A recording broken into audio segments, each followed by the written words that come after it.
साथियों आजकल हमारे पास बहुत सारे कमेंट्स आ रहे हैं एडमिशन्स को लेकर कि मेरे इतने परसेंट हैं, क्या मुझे कैंपस या कॉलेज में एडमिशन मिल सकता है? मेरे 63% हैं, क्या कोई भी अच्छा कॉलेज मुझे मिल सकता है? मेरे 85% हैं, कौन सी ब्रांच में मुझे एडमिशन मिल सकता है टॉप कॉलेजेस में?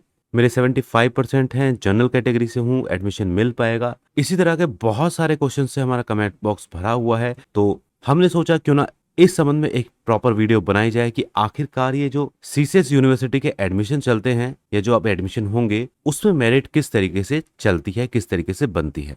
तो साथियों मेरिट जो होती है वो कितनी आती है, किस तरीके से आती है, कैसे आपका नाम उसमें आ पाएगा, आपको क्या कुछ करना होगा, वो सारी बातें आपको आज की इस वीडियो में बताने वाला हूँ। वीडियो बहुत ज्यादा इन्फॉर्मेटिव होने वाली है, इसलिए वीडियो को पूरा देखिएगा, क्योंकि अगर आप स्किप करेंगे तो जो बताया गया है वो आपको समझ में नहीं आएगा और आपका कंफ्यूजन ज्यों का तो बना रहेगा। इसलिए अगर सारी चीजों को समझना है तो वीडियो को पूरा देखिएगा। वहीं चैनल पर अगर आप नए हैं तो चैनल को जरूर सब्सक्राइब करें और बेल आइकन के बटन को दबा के ऑल पर सेट करना बिल्कुल ना भूलें, ताकि हमारी आगे आने वाली सभी वीडियोस की नोटिफिकेशन आपको मिलती रहे।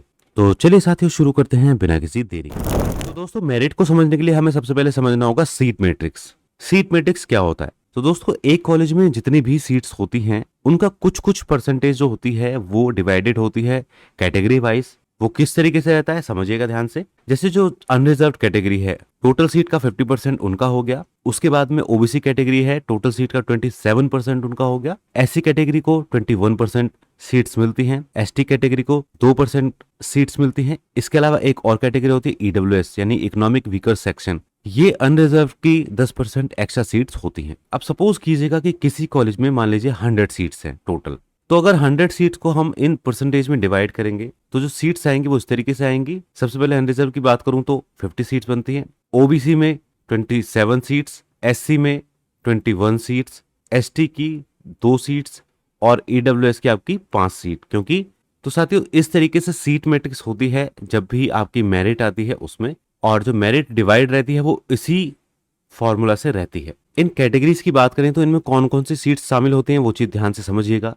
जैसे अनरिजर्व कैटेगरी है तो अनरिजर्व कैटेगरी में जो आपकी कैटेगरीज शामिल होती हैं वो जनरल हो गया, ओबीसी, एससी, एसटी, ईडब्ल्यूएस। यानी कि जो टॉप के स्टूडेंट्स होते हैं वो अनरिजर्व कैटेगरी माने जाते हैं। इसमें आपकी कोई सी भी कैटेगरी आ सकती है, चाहे वो जनरल का स्टूडेंट हो, ओबीसी का हो, एससी हो, एसटी हो या ईडब्ल्यूएस कैंडिडेट हो। अगर वो हाई परसेंटेज का स्टूडेंट है तो वो अनरिजर्व्ड माना जाएगा, यानी कि अनारक्षित, यानी कि उसको कोई भी रिजर्वेशन नहीं मिला हुआ है क्योंकि वो टॉप मार्क्स गेन करके ऊपर कैटेगरी में आया है। स्टूडेंट को कंफ्यूजन होती है कि जो 50% कोटा होता है वो केवल जनरल का होता है। ये जनरल का कोटा नहीं होता है दोस्तों, ये अनरिजर्व्ड कोटा कहलाता है। इसमें मार्क्स के अकॉर्डिंग स्टूडेंट जाते हैं। जो भी टॉप स्टूडेंट्स होते हैं वो अनरिजर्व्ड कैटेगरी में जाते हैं। जो भी अनरिजर्व्ड कैटेगरी की सीटें डिवाइड होती हैं उसके अकॉर्डिंग वो आगे आपको मेरिट से समझ में आएगा। जब मैं आपको मेरिट दिखाऊंगा कि किस तरीके से बनती है तो आपको क्लियरली हो जाएगा कि ये किस तरीके से काम करता है। इसके बाद में आती है ओबीसी कैटेगरी। तो ओबीसी कैटेगरी में प्योरली ओबीसी वाले स्टूडेंट ही शामिल होते हैं, यानी कि जो 27% ओबीसी का जो कोटा है उसमें केवल ओबीसी कैंडिडेट ही शामिल हो सकते हैं। उसके बाद एससी का जो कोटा है 21% का, उसमें केवल एससी कैंडिडेट से आ सकते हैं।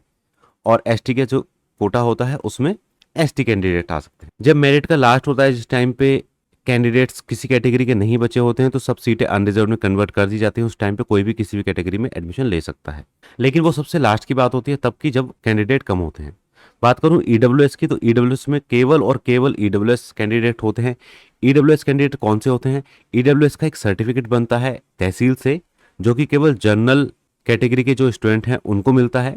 वो बेसिकली इकोनॉमिक वीकर सेक्शन बोला जाता है। तो अगर किसी जनरल के स्टूडेंट के पास ईडब्ल्यूएस का सर्टिफिकेट है तो वो इस ईडब्ल्यूएस कैटेगरी में आ सकता है। तो साथियों मेरिट के सिस्टम को अच्छे से समझने के लिए हमने एक डैशबोर्ड बनाया है, जिससे आपको अच्छे से समझ में आएगा कि मेरिट में नाम किस तरीके से आता है और किस तरीके से मेरिट काम करती है या किस तरीके से मेरिट बनाई जाती है। तो मान लीजिए हम यहाँ पर किसी स्टूडेंट का नाम डाल देते हैं, जिसका भी हमें किसी का ट्रैक करना हो। ये मैं अपना ही नाम डाल देता हूँ और समझिएगा कि आप ही हैं। इसके बाद में मान लीजिए 12th की परसेंटेज है 85%। वेटेज यहाँ पर हम 0 रखेंगे। वेटेज वो होता है जैसे एनसीसी एनएसएस लिया हुआ हो या किसी स्पोर्ट्स में बच्चा सर्टिफिकेट रहा हो उसका, तो कुछ एक्स्ट्रा परसेंटेज मिल जाता है अगर आपने रजिस्ट्रेशन करते टाइम पे वो टिक किया था। फिलहाल हम इसको 0 रखेंगे। उसके बाद में हम मान लीजिए किसी कॉलेज में 100 सीट हैं, लेकिन उसके जो रजिस्ट्रेशन हुए वो हुए 450, यानी कि 100 सीट पर 450 रजिस्ट्रेशन हुए। और जो उसमें इन 450 में जो टॉप का स्टूडेंट था उसकी परसेंटेज हमने मान ली 92%। ठीक है, तो अगर 92% हम टॉप के बच्चे की मानते हैं तो जो हमारी जो रैंक रहेगी वो इस तरीके से रहेगी। देखिएगा, सबसे पहले हम शुरुआत से चलते हैं। जैसा कि मैंने आपको बताया था कि शुरू की जो 50% सीट्स रहती हैं वो अनरिजर्व रहती हैं, यानी कि यूआर लिखा होगा। अब आप यहाँ पे देखेंगे कि यहाँ पर जो ये यहाँ तक 50 सीटें आ गई हैं, ये अनरिजर्व की आ गई हैं। लेकिन इसमें कौन कौन शामिल है? इसमें सारी ही कैटेगरी शामिल है। यहाँ देख सकते हैं आप, ये सारी कैटेगरी इसमें शामिल है क्योंकि अनरिजर्व है। इसमें जनरल भी शामिल है, अनरिजर्व वाले स्टूडेंट भी शामिल हैं, ओबीसी भी है, एससी भी है, सब तरीके के स्टूडेंट इसमें शामिल हैं जिनकी परसेंटेज टॉप की है। आप देख सकते हैं परसेंटेज लगातार इनकी टॉप की है। इस परसेंटेज से नीचे वाला स्टूडेंट कोई नहीं, क्योंकि जो अनरिजर्व की कट ऑफ गई है वो 88.45 कर गई है। यानी कि जो लास्ट सीट थी, 50वीं जो सीट थी, उसका जो स्टूडेंट रहेगा वो कट ऑफ मानी जाती है 88.45 पर। ठीक है, अब हम अनरिजर्व के स्टूडेंट हमारी 85% है, तो हम हमारे मार्क्स कम रह गए, 88% नहीं आए हैं, तो हम यहाँ पर रैंक नहीं कर रहे हैं। यानी कि हम मेरिट से नीचे पहुंच गए। कहाँ पर पहुंच गए हैं? हम देख सकते हैं कि हम नीचे कौन से स्थान पर हैं। हमारे से ऊपर भी इतने सारे अनरिजर्व के स्टूडेंट हैं जिनकी परसेंटेज इतनी ज़्यादा हाई जा रही है। वहीं अगर हमारी परसेंटेज ठीक ठाक होती, मान लीजिए हमारी परसेंटेज 90% होते मार्क्स, तो देखिए हम अपने आप ही मेरिट में ऊपर पहुंच जाते अनरिजर्व में। अनरिजर्व में तो हम हैं ही, अनरिजर्व वाला तो अनरिजर्व में ही रहेगा, यानी कि जनरल वाला जनरल में ही रहेगा, वो ओबीसी है उसमें नहीं जा सकता है। ठीक है, अब मान लीजिए हमारी परसेंटेज है 75% और हमारी कैटेगरी होती है ओबीसी, तो क्या हम ओबीसी की कैटेगरी में आ रहे हैं? हम देखिए नीचे आ रहे हैं, हम सेलेक्ट नहीं हुए हैं। क्यों नहीं हुए हैं? क्योंकि जो ओबीसी की यहाँ से देखिए 50 के बाद में जो सीट्स शुरू हुई हैं वो ओबीसी की शुरू हो गई हैं, जो कि 27% कोटा होता है। 27 सीट्स हमने 100 के अकॉर्डिंग मानी है तो ओबीसी की हैं, और ओबीसी की यहाँ पर सीट्स खत्म हो गई हैं। तो जो लास्ट परसेंटेज बच्चा आ रहा है वो 81.8 का आ रहा है, यानी कि मेरिट इंडेक्स जो गया है 81.98 का गया है। अगर हमारी परसेंटेज होती 82%, तो हम अपने आप ही उस कैटेगरी में शामिल हो जाते, यहाँ पर देखिए हम आ जाते। लेकिन चूंकि उतनी ही सीट थी और उस सीट पर जो बच्चा था वो हमसे ऊपर मार्क्स लाया हुआ था, जो भी लास्ट सीट थी, तो इसलिए हमारा नाम नहीं आ पाया। चलिए वहीं हम कैटेगरी चेंज करके देखते हैं। ऐसी कैटेगरी में मान लीजिए बच्चा है, तो अगर उसके 82% है तो वो ऑटोमेटिकली आ रहा है, क्योंकि जो मेरिट जा रही है वो जा रही है 80.41 पे। यहाँ पे देख सकते हैं 80.41 पे मेरिट जा रही है। वहीं अगर इस बच्चे के मार्क्स कम होते, 79% होते, तो नीचे पहुंच जाता, क्योंकि मेरिट जो गई है वो 80 पे गई है और उसका नाम नीचे पहुंच जाएगा। ठीक है, तो ये तो हुई पहली मेरिट की बात। जो पहली मेरिट है वो पूरी पूरी लगभग सीटों पे आती है अगर कैंडिडेट अवेलेबल होते हैं तो। अब मान लीजिए हम दूसरी मेरिट की बात करते हैं, तो 450 जो बच्चे थे उसमें मान लीजिए 50 बच्चों ने एडमिशन ले लिया है, अब 400 बच्चों की ही मेरिट आएगी, और जो हाईएस्ट वाला बच्चा अब रह जाएगा वो मान लीजिए 65% वाला रह जाएगा, क्योंकि काफी सारे बच्चे पहली मेरिट में निकल चुके। और अब हम बात करते हैं किसी बच्चे की, मान लीजिए अनरिजर्व कैटेगरी का बच्चा है, उसकी 12th की परसेंटेज है, पिछली मेरिट हाई गई थी, उसकी परसेंटेज 70 है, तो ऑटोमेटिकली वो आ जाएगा। अगर उसकी परसेंटेज 65 होती तो वो नीचे पहुंच जाता, लेकिन जितनी सीटें बची हुई हैं उसके अकॉर्डिंग जाता। ठीक है, तो इस तरीके से दोस्तों मेरिट काम करती है कि आपका नाम जो आता है वो किस तरीके से आता है मेरिट में। आई होप आपको समझ में आ गया होगा। इसी तरीके से अलग अलग कॉलेज के जो मेरिट होती है वो अलग अलग होती है, यानी कि उसके जो अप्लाइड स्टूडेंट हैं वो कितने हैं उसके अकॉर्डिंग मेरिट बनती है। तो अनरिजर्व का फॉर्मूला आपको समझ में आ गया होगा। अनरिजर्व में वो स्टूडेंट आते हैं जो टॉप स्टूडेंट हैं, जिनकी परसेंटेज सबसे ज्यादा हाई होती है। जितनी भी सीटें अनरिजर्व की हैं, मान लीजिए किसी कॉलेज में 400 सीट हैं टोटल, तो उसका 50% 200 सीट्स हो जाएगा, तो 200 सीट्स वो अनरिजर्व मानी जाएंगी। उसके बाद 27% सीट ओबीसी, 21% एससी और 2% एसटी कैटेगरी की। इन कैटेगरीज में दोस्तों और भी कोटा लगे होते हैं। जैसे मान लीजिए अनरिजर्व सीट्स हैं 50%, तो उसमें गर्ल्स का कुछ डिफाइंड होता है कि 20% गर्ल्स को मिलना जरूरी है। इसके बाद में कुछ हैंडीकैप्ड होते हैं उनका कोटा होता है, जो स्वतंत्रता सेनानी के डिपेंडेंट होते हैं उनका कोटा अलग होता है, कुछ कुछ परसेंट का कोटा होता है, तो वो हर कैटेगरी में शामिल होता है। उसको हम डीपली इतनी बात नहीं करेंगे क्योंकि वो आपके लिए थोड़ा सा टिपिकल हो जाएगा। तो मेन जो कोटा होता है वो इस तरीके से होता है कि जो अनरिजर्व सीट्स होती हैं वो 50% होती हैं, ओबीसी की 27, एससी 21, एसटी 2%, और जो ईडब्ल्यूएस होता है वो 10% होता है अनरिजर्व कैटेगरी का।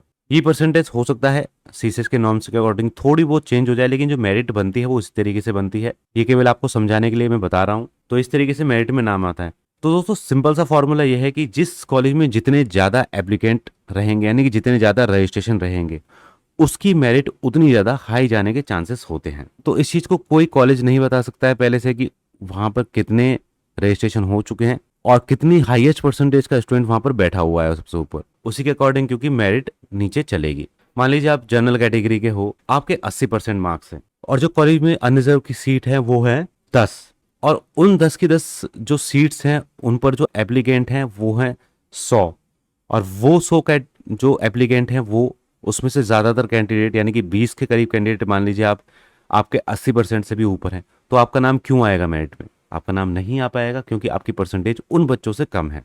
वहीं अगर किसी दूसरे कॉलेज में परसेंटेज कम चली जाती है, मान लीजिए टॉप का स्टूडेंट है, वो आप ही हो, आप 80% पर हो, या आपसे कोई 1-2% ऊपर है, 81% पर है, और सीट्स वहाँ पर 10 हैं मान लीजिए, तो आपका नाम ऑटोमेटिकली वहाँ पर आ जाएगा क्योंकि आपसे ऊपर केवल एक ही बच्चा है और टोटल जो 10 सीटें बची हुई हैं उस पर आपका नाम सेकंड लिस्ट पर आ जाएगा। तो मेरिट का जो परसेंटेज है वो रिलाई करता है कि उस कॉलेज में कितनी एप्लीकेशंस हैं, कितनी परसेंटेज की वहाँ पे स्टूडेंट्स हैं, कौन सी कैटेगरी का वो स्टूडेंट है। तो अगर आप अगली बार पूछे कि इतने परसेंट पे मेरा नाम आ जाएगा या नहीं आ जाएगा, तो इस चीज़ को आपको कोई नहीं बता सकता है।